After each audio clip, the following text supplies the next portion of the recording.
Hello, everybody. I'm Brett Gilliland, co-founder and CEO of Visionary Wealth Advisors and the host of the Circuit of Success podcast. It's our goal every single week is to help you with the best tips and tools to help you achieve a future greater than your past through wise business decisions and wealth management. It's my honor this week to interview Sandy Condellire. Sandy is a Senior Vice President of Cyber and Intelligence Solutions at Mastercard, where she has spent 32 years in her role as a leadership capacity now. So Sandy, it's a great honor to interview you. I know I've known you and Dominic for a long, long time, so it's great to have you. But my question for you today, normally it's one question with one leader, but today I've got multiple questions, but still with one leader, is what's the most limiting belief that you've ever had in your career? How did you overcome it? And when you did overcome it, what happened? Hi, Brett. Thanks for the opportunity to talk about my leadership experience. I'm really honored that you'd asked me to talk to you about what my most limiting belief was, how I overcame it, and what happened when I did. I've been very fortunate in my 32-year career to work for a number of great managers that I've learned so much from each of them, just valuable lessons. And I think the best taught me that in order to build an effective team, you need a diverse set of people working for you. You need varied experiences, different skill sets, different personalities. And when you collectively work together, the success that you can have as a whole is far more effective. So before I go into what my limiting belief was, I want to share a couple of experiences for context. My first job at Mastercard, I was hired into the call center, the customer contact management center. And there were a number of other managers hired with me as well. And again, we all came to the table with different skill sets, and we were given responsibilities to play to our strengths. There was great opportunity for improvement in that call center. We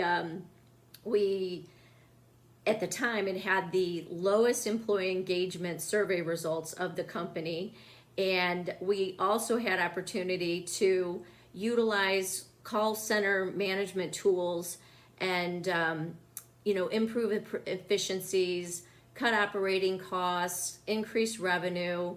There was just a lot of opportunity. So the great news is about not quite 2 years into our journey, a lot of hard work by a lot of people, we were able to improve in all areas. We cut operating costs.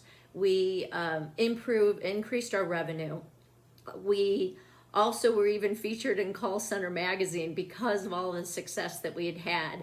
And the thing that I took the most pride in, I think, was the fact that when we took the all-employee survey again, our engagement results were some of the highest in the division. So collectively, as an organization, with that varied level of skill sets and experience and backgrounds, we had great success.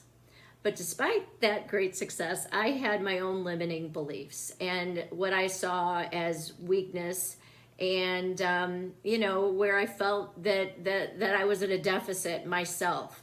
And that was in the area of data analytics, being of an analytical mindset, digging into the details, anything to do with finance and accounting. It's just not my thing. And I felt that if I were to progress in management, that I needed to be more well-rounded.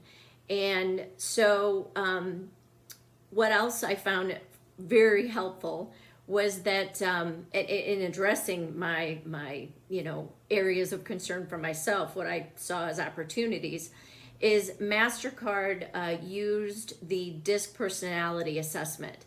And this is a simple assessment where you answer very simple number of questions, and it reflects what your natural personality style is and your natural leadership style, whether you're more of a dominant type of personality or character, or you're more of an influencer, or if you're more of that analytical mindset. Along with this assessment was a 1 or 2 day workshop, and there was about 50 managers from our division that all attended this together. And that was the first time that it struck me that, everyone has a dominant or a natural go-to style, and everyone has opportunities. And where I had seen myself in the areas of being, more detail-oriented and data-driven, I saw that as a weakness before. I recognized that, the areas where I was strong, it was no surprise. I was strong in being an influencer and in team building and relationship building. That I knew I was strong in. And it was no surprise that I was really low in the analytics kind of side of the house. So, but we all had our profiles, and what we were taught and what we learned is that you balance out where you have opportunity. You work with people or hire people who bring to the table the skill sets you don't necessarily have. So it was kind of an awakening for me, I guess, in that I didn't see myself suddenly as like, oh, I'm lacking here or there, but I'm just naturally this way, and I can surround myself with people with the other skill sets, again, to, support that whole team thought. And I also recognized that I had to stretch myself and put myself in uncomfortable positions to improve upon the areas where I had opportunity. So as a result of that DISC personality test and going through the workshop, and what I recognized is that I got to put myself out there. I got to get uncomfortable. And so I did. I started, looking for opportunities, whether it was a project in my existing role or, some initiative, something I could volunteer for. I just started doing it, and it wasn't comfortable. There were projects that I worked on where I just, thought, oh my God, why did I do this? But in the end, it was always a benefit to myself for sure, and hopefully for the overall initiative that I was working on. But you got to get out there. You got to get uncomfortable. You have to stretch yourself. You got to be open to sometimes not succeeding. But if you give yourself the chance, you can overcome and get better in the areas that you feel like you're deficient in or you're not so good in. And so what that meant is that I've now come further in my career than I ever thought I would. I really had this idea that you had to have be super well-rounded and be really good at all things that you need to in business, whether it's finance, whether it's process, whether it's operations, whether it's people management.